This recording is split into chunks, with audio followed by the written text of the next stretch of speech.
to April's transmission. I'm here in Korea in my hotel room.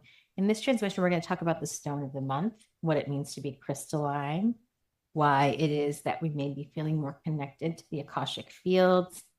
We are going to be talking about spontaneous compassion. We're going to be talking about the tarot pull for the month, which had a big energy of change and a big energy of rebirth and just a lot of Aries themes. We're going to talk about Chiron as well. And at the end, I share a little bit about, some really big changes that are going to be happening at Myths of Creation. I don't share too much, but if you haven't joined my email list yet, I do encourage you to join it because there's a huge project that I've been working on that I hope to be able to reveal in the coming month or two. So I hope you enjoy this transmission, and thank you so much for listening. Dear Gardener, your support means so much to us. Enjoy. Hello, everyone. I'm so excited to be with you here for April's energy transmission. I am recording this in my hotel room in the South Korean airport in Incheon. I'm just on a layover back from Bali, and it feels really important to give you some context for this energy transmission because the energy does feel very different. I learned a lot about the upcoming month, and I am excited to talk to you about some of the themes. Right now, we are still in Mercury's shadow, which will clear on April 9th. Mercury was retrograde in Pisces for a very long time. And we're going to start to understand and unravel some of the fogginess and confusion that we were experiencing then. For me, this is not necessarily what other people are talking about who are astrologers, but I am really feeling that there's going to be a connection between Chiron and April. I think it's going to be a month of deep psychedelic activation. The word that comes to mind from all the divinatory tools that I've been using is crystalline. I think that we are going to start to turn over a new way of being. I think there's going to be a lot of disorientation in April. I just wrapped up an offering called Time Study that ran January through March. And I think a lot more people are going to start talking about time and timelessness. I think we're going to be really in what Richard Rudd refers to as this sort of new type of human coming online. I know this sounds really vague, and maybe some of you are new to me. Maybe some of you have been around for a long time, but aren't really familiar with framing things in these ways. But so much of what we're learning about the nature of light, the nature of fascia, the nature of DNA, the nature of water, and the nature of quantum biology, all of that, those ideas are starting to become more fully integrated into our embodied experiences. And that's why April can cause an impact of disorientation for some of us, because we're used to linearizing reality. We're experiencing reality in this really dense way. And as it becomes less and less dense, the way that we orient around it is going to require us to move in ways that we are not familiar with yet. So I think April 1st being April Fools is very, very appropriate for what I believe we're going to experience. Okay, so let's start with some of our themes based on our divination. First, we have our stone of the month, which is called Papagoite. And Papagoite is a stone about returning back to a state of grace after a fall from grace. And all of these pieces of information are from the Book of Stones by Robert Simmons and Aisha Asian. I always link this. It's the tool I use all the time.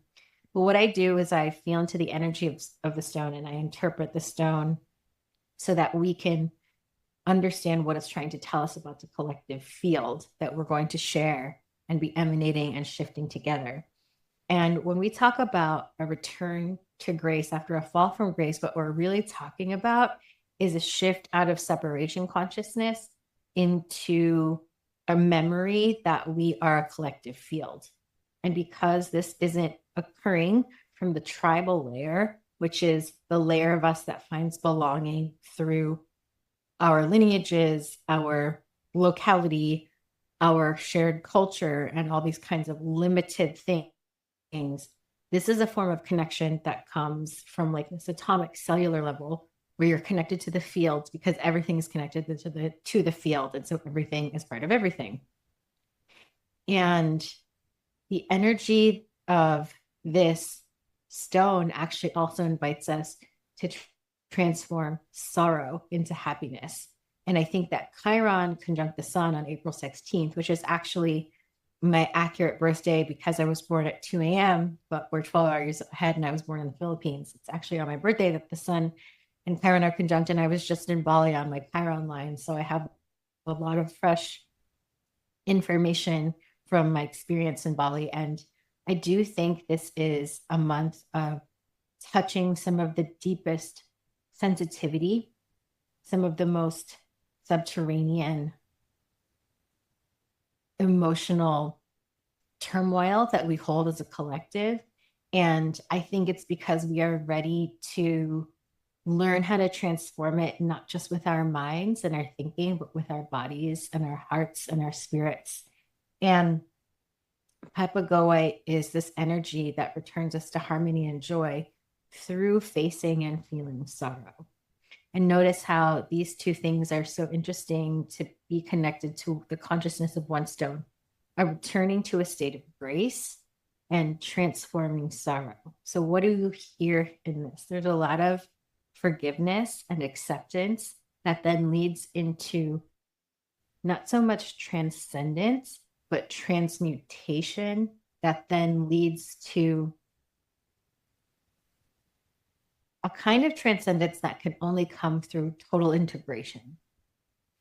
So Papagoe is also a crystal that helps us shift our awareness so we're not feeling so contained to our limited thinking, but are feeling much more connected to the cloud, to the Akash. So it's a month of also seeing a bigger picture, of not just folding into the stories of our identities, the stories of our personal traumas, or even our lineages traumas, but actually tapping into a field that is much more of a universal current. And I'm called to say that I know with everything that's happening in the world, these kinds of messages like the one that I'm sharing can sound like we're asking people to escape or cop out of reality. I actually think this could not be further from the truth. I think that when we're talking about transforming spiritually in our human bodies, when we're talking about reconnecting to the field of the Akash, what we're really talking about is repairing the rupture between the material and spirit that has plagued our ancestry and ourselves in our modern world for millennia, maybe for eons, who knows. This is a remembering that the spirit and the body, that the cosmic and the earth, that the ethereal and the real are unified, are unified. And so Papagoe is this really transpersonal stone that helps us to allow our consciousness not just to be so tight into us, me, I, but instead aware that while we are just us, while we need to know who we are, we have this like stellium in Aries, we also need to let that fire of passion that's burning through that 0 degrees of Aries connect us to the everything. In fact, I think that this stone is trying to help us remember that even the way we imagine Aries is from the old paradigm. When we're thinking about Aries or traditional astrology as this child and we're seeing it as impetuous or impulsive, we are really looking at it from the old mind. How can we look at this energy of innocence and spark of creativity and rebirth and learning who we are by actualization from fresh perspective, tapped into all that is? That is really what April is asking us to do. And that is why the energy of the Fool is so appropriate, because we are, in a way, being invited to be intentionally naive, not naive in denying of things that have occurred, but naive in that we are being invited to perceive the world without being locked in the prison of the past, to see it in the present anew. So, yeah, this is about an expansion in consciousness, about transforming sorrow into happiness. And I want to share this sentence, which is, there is a sense of being in harmony so that there is no need to try to push the river. Thus, sorrow is not transformed. Thus, the sorrow is thus transformed, not denied. Rather, the acceptance of it within one's expanded awareness can heal the pain and release the joy. So, another dimension of Papagoite is the enhancement of psychic abilities, especially intuitive capacities that are connected to our etheric body. And again, like our light body, and being more connected to the all that is, the Akash, if you like. And so this is a month where it's really important actually to ground, because we are so tapped in, because we are so tapped into the collective and one another. We're learning how to move in this collective crystalline way without being fully merged and lost in each other. This is so hard to explain, but basically, in a sort of traditional perspective, we would think of Aries as coming after Pisces, because first we dissolve into the one, transcend, and then we start over, coming back into Aries. But now, as we've returned from all that is back into Aries, we have that transcendent perspective that Pisces can have. That shadow of Pisces can be feeling lost, addiction, merging with others to a point where we are not anchored. But what we are learning now is how to identify as individuals who are, in fact, anchored into being part of all that is. Like, that is the anchor. So instead of fearing being overly merged or fearing being overly individualistic, there's this invitation to understand that we are both the ocean and the drop at the same time. And because most of us don't know how to do that in an embodied way, it requires this vulnerability, this fumbling, this naive kind of openness, this openness to try.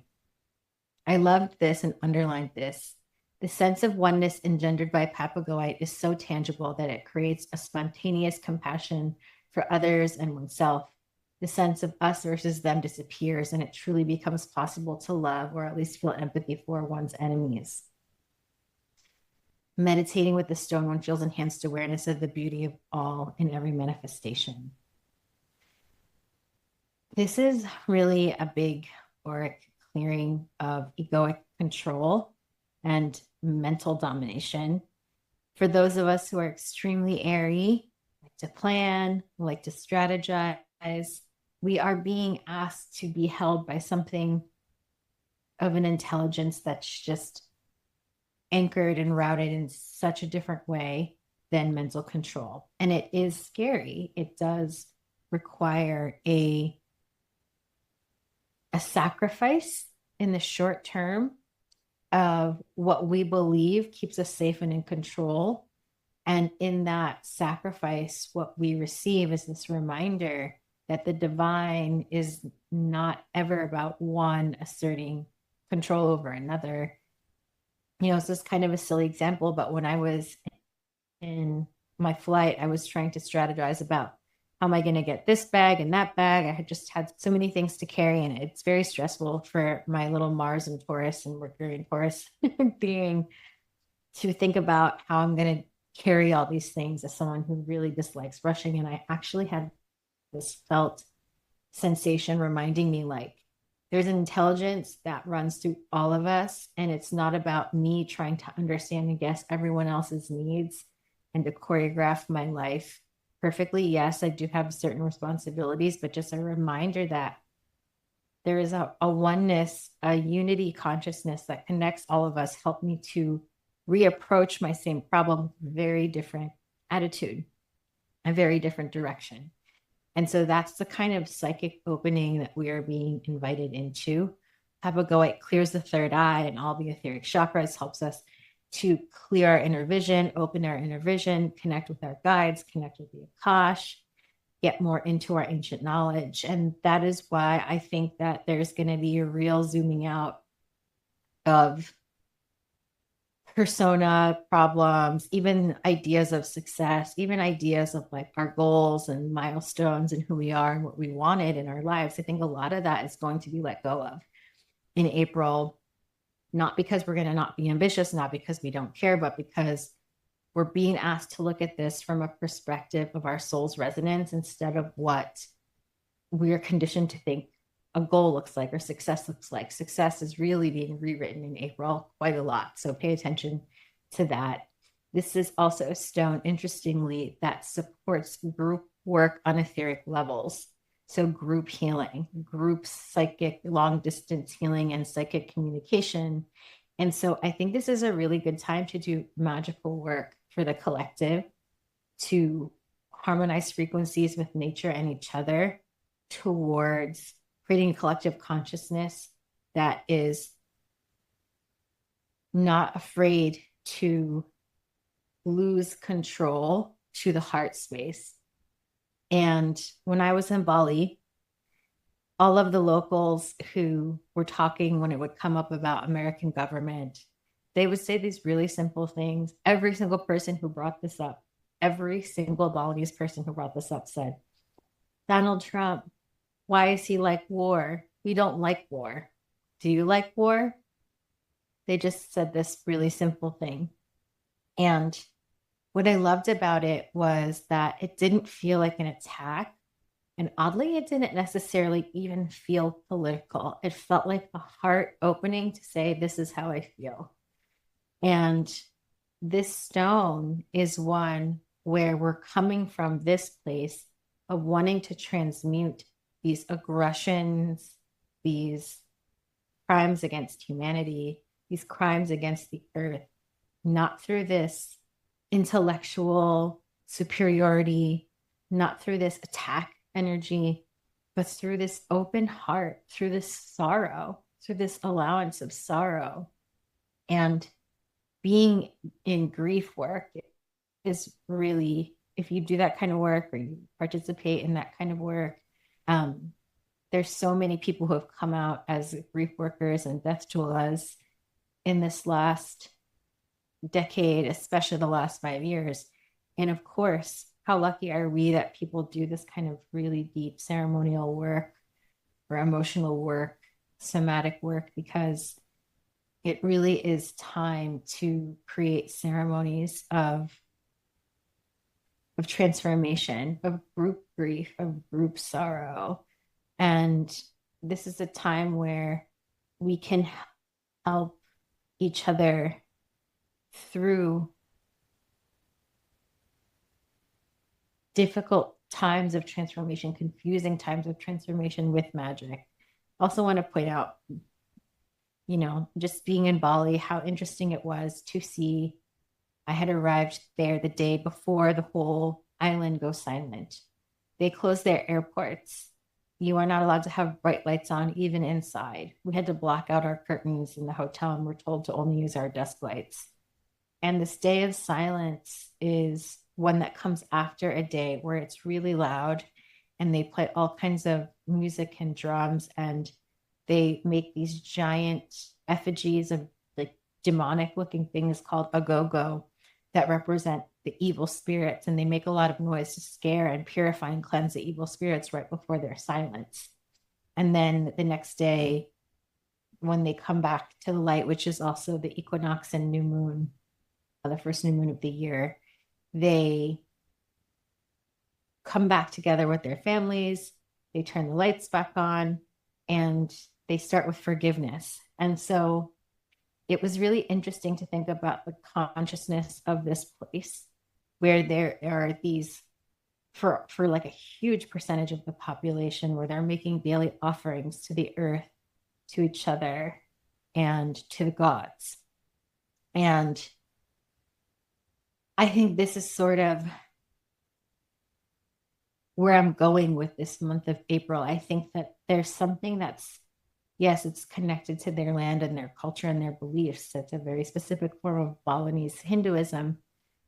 But I think there's also the collective energy field that they create through being in ritual and ceremony together, and choosing to be in those experiences together, and choosing to listen to themselves for a day of silence. And I think that that is sort of what we are coming into as a collective in April, but learning to do this without the normal institutions and dogmas that we organize around.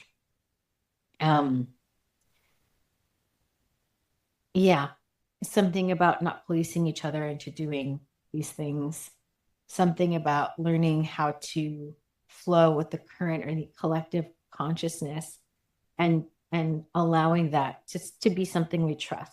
And that's the big thing, is we're learning to trust that collective consciousness, which, you know, as an Aquarius rising, is the fear of conforming, the fear of groupthink is so real. I get it, but this is not about the mind. This is not about the mind, which is why when we do our group work, our ceremonies for April, it is about actually releasing control, opening to love. So the spiritual essence of Papagoe is a stone of far sight that helps us perceive the bigger picture, our soul level, interdimensional energies, have a different understanding of past, present, and future timelines, and to communicate with our helpers, our angelic helpers. Emotionally, it helps us to calm. It helps us to transform sorrow, as we said, and mostly helps us to change the frequency of our emotional body, to transmit and really to digest our emotions so that we are able to metabolize them and walk with the energy field of one who has metabolized their emotions, and to see what that does to the collective. So that is our stone of the month. And when I pulled some cards for this month, I asked, you know, what are we letting go of? And interestingly, we had pulled the Six of Swords and the Crone of Wands. Both of these came in the reversed. And there's kind of two different paradoxical meanings in these. I think that what we're learning to do is to think for ourselves, but we're also learning to, it's two things. I think we are both learning to understand which thoughts we think and beliefs we identify with out of habit. And we're also bringing up from the very deep surface thoughts and baggage and beliefs that we suppress. So there's the ideas and thoughts that we're done with, that we are releasing. And then there are thoughts and ideas coming up that we've kind of been avoided, that need to be looked at, that need to be felt, that we need to acknowledge that are there. I think that's a pretty uncomfortable thing. It sounds so simple, but actually when you have this intellectual understanding of the world, that's one way, but then you see and experience yourself thinking thoughts about like you don't belong, or comparing yourself to others, or feeling like you don't have enough of something. It's deeply uncomfortable to see those sort of weeds are still popping up in the garden of ourselves that we're cultivating. And it's good to remember that weeds are also medicinal plants that have been misidentified or need to be grown in a certain way so that they can coexist with the plants that you're cultivating and tending. So there's like a twofold kind of understanding there. So I asked, what are we letting go of? I asked, what do we need to know? And what do we need to know? We got the Page of Swords and the Void. What do we need to know? The Page of Swords and the Void. I think this is a time where we are returning to a more childlike, innocent way of thinking. I know that when I started opening into my spiritual understanding, there were a lot of moments where I was like, wait, is what I'm thinking like actually crazy? Like, is this person I'm listening to actually like, have they lost all sense of reality? And I think we are opening up to thoughts that are surreal to us. And I think we're trying to learn, the void is really the fool. We're learning how to have no assumptions and how to think new thoughts and move in a really new way. And that's a huge, huge, it's a huge thing, experience. It doesn't have to be so dramatic to be a new reality. Seeing things in a new way, thinking new thoughts is such a dramatic reality change, even if there's nothing extreme about it. It's about a shift in reality, not a new extreme position or action. I said, what are we clearing? What are we clearing? What do we need to know? What are we calling in? And this was super interesting. I got the Devil reversed. I got the Two of Pentacles. And I got the Star.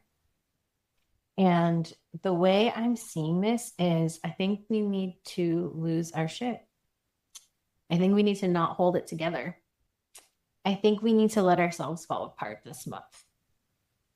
And it doesn't need to be for more than 24 hours. It doesn't even need to be for more than an hour. It's about not trying to prevent some kind of state that we're afraid is going to annihilate us. I'll share personally that there was a day when I was traveling that I just really didn't feel good. And I ended up having to stay in my room all day. And for my personality and the way I like to hold space, that was just really triggering for me. And I had to just be alone with that discomfort. And in that discomfort, every single thing that I had sort of kept at bay, sort of thought I dealt with, it all came up really fast, really quick, really heavy for a purge. And I was like talking to my partner. And as soon as I saw him, because I felt safe, I started just crying and just saying all these things normally I haven't said in a long time or even felt in a long time. And it was a really interesting thing because he kind of like held space for me and he was like, you sound like how I usually and if I was saying these things, you would just say to you, I know what you would say to me. All this to say that it was really important for me to like really disintegrate in that moment, to not be the strong one, to not be held together, to really see what it is I was trying to prevent and to let that state flow, to let that state happen. And I think that is really important for all of us.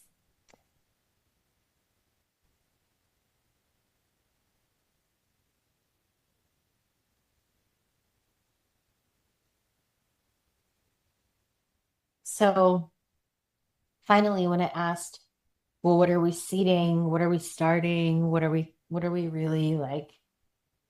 What is the theme of this time? Like, what is the reality of this time? What are we making room for? I got some interesting cards. We got the High Priestess reversed. This is the Aquarian Tarot, by the way. And then we got the Eight of Wands.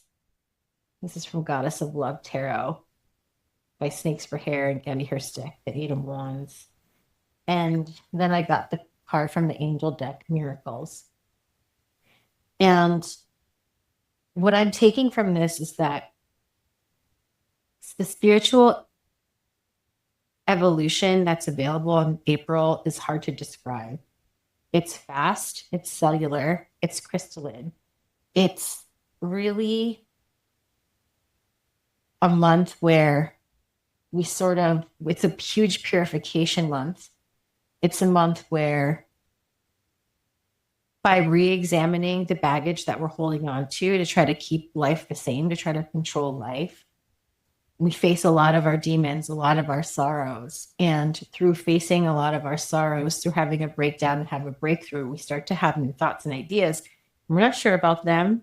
We're sort of in the fertile void, in the vacuum, where we're thinking we have it, but we're not sure if is this a harebrained idea, or is it it's a good one. And in our courage to have the new idea, in our courage to break down, we are gifted these miracles. We are gifted life shifting around us not pushing the river, but the river moving around us, and this really deep mysticism just being remembered through our bones, through our cosmic knowing. It's interesting. I'm called to share that on one of the last nights of the hotel. I actually had a 6:30 a.m. appointment. I was so nervous about missing it that I woke up at 5 a.m. It was still very dark out.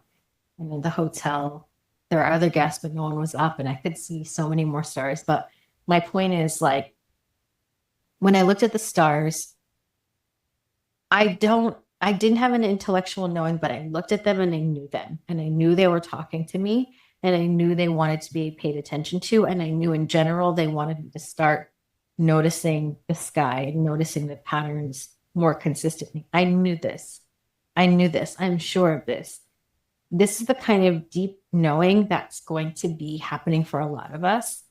And I think it's going to be an important month to like write things down or note things down, because things will be so surreal at points that we're not even going to realize that they're surreal. You know what I mean? It's almost like when you have a day where everything's sort of dreamy and you don't document anything or don't even notice it being strange because it's such a dream the whole time.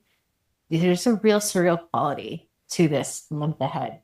And I think what's being asked of each of us is to just be present through the gnarly parts and not to push them away, and also be present to the miraculous and not to push them away. And to understand it is really scary to like reconfigure everything on a cellular sort of DNA level. And that is what I think a lot of us are doing in April.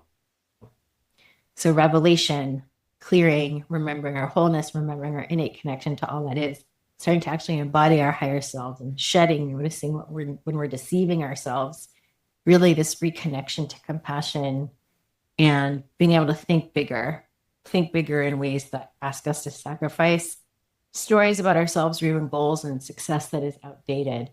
So I am wishing you such a really gorgeous month, such a powerful month of April. What I want to say is I'm working on a big project behind the scenes.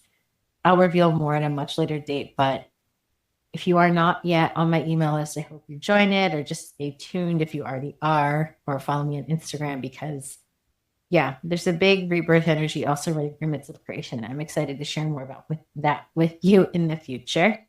So thank you for listening, and take care, dear gardeners. Bye.